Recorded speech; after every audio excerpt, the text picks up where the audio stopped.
If you are affected by the following episode, please seek counselling or your nearest support network.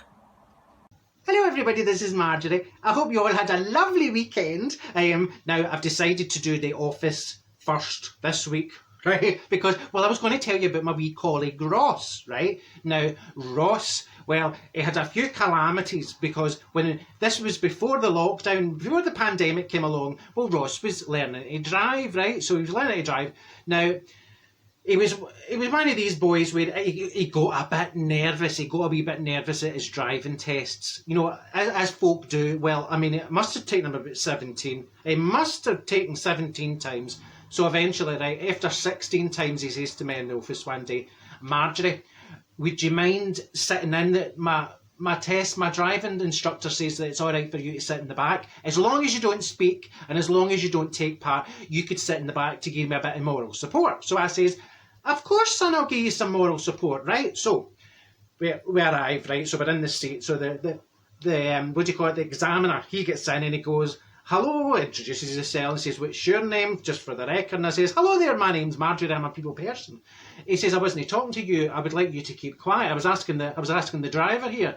I says, all right, miserable Malcolm, you know, I'll just sit here by a gag, like a mute, like Anne Frank. So I'm sitting in the back. So he says to Ross, right, I'd like you to pick away. He's doing his check mirrors and manoeuvres and checking his wheels and what's in the boot. So he's doing all that, right? And he exits the test centre, and the man says, now, when you exit the test centre, I would like you to turn left.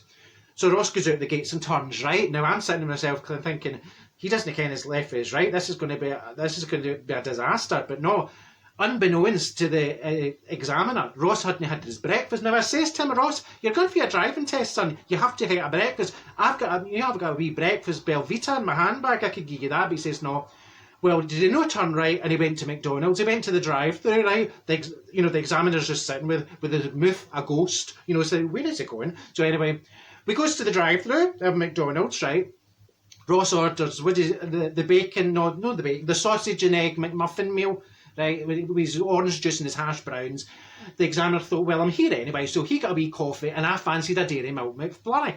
And I thought, well, it's quite early, but I mean, I'm an early person, so I was up quite early, so I fancied a wee dairy milk McFlurry.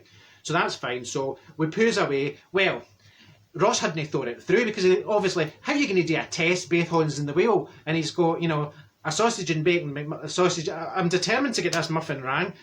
A sausage and egg McMuffin, right? So he's got his horn in the wheel and he's got his muffin in his horn, right? Well, I'm sitting behind him trying to feed him with his hash browns, and the examiner very, very kindly, he had his clipboard in one hand and he held his orange juice and his a wee straw. So he was holding his wee thing out so that Ross could get a sook as he was driving along. So he says, right, Ross, now that we're on the road, at the end of this street, I would like you to exit the pavement and...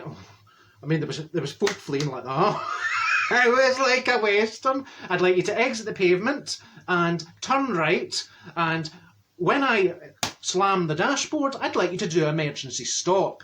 And I'm thinking, oh, Marjorie, hold on to your McFlurry hen. This is going to go everywhere. So I'm sitting there, hold on to McFlurry. Well, Ross dropped a wee bit of his muffin.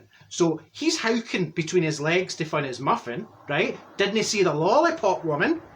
Bang! Lollipop woman on the bonnet, and then the examiner says, and stop!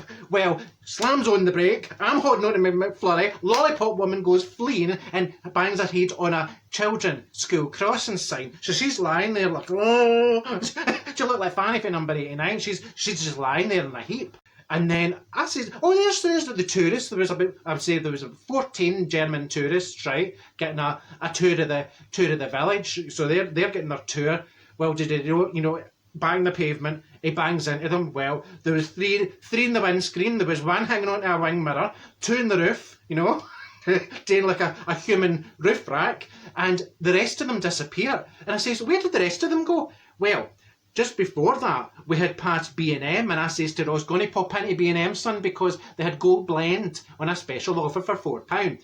Well, the examiner, he came in as well, and he saw a lovely built Wendy house, right? And he says, that would be nice for my wee granddaughter. So he get the Wendy house. Well, there wasn't room for the Wendy house because it was pre-built. So we had to open the boot and just have it like hanging as best we could. So I can only assume that the rest of the German tourists were inside the Wendehouse and they would think, oh, this is quite nice, you know. So, So we get back to the test centre. I thought, oh my God, what a calamity. Everything that could have went wrong. But the examiner turns to Ross and he says, well, I'd like to say congratulations. You have passed.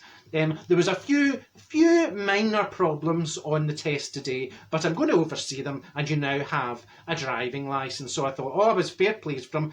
And I thought we were able to go down to Clinton and buy a wee congratulations, you've passed card, you know. We had the opportunity to do that about 16 times, but it took him a wee while, but he got there eventually, so well done to Ross. Now he's driving about all over the place, like, wah, wah, wah, wah, wah.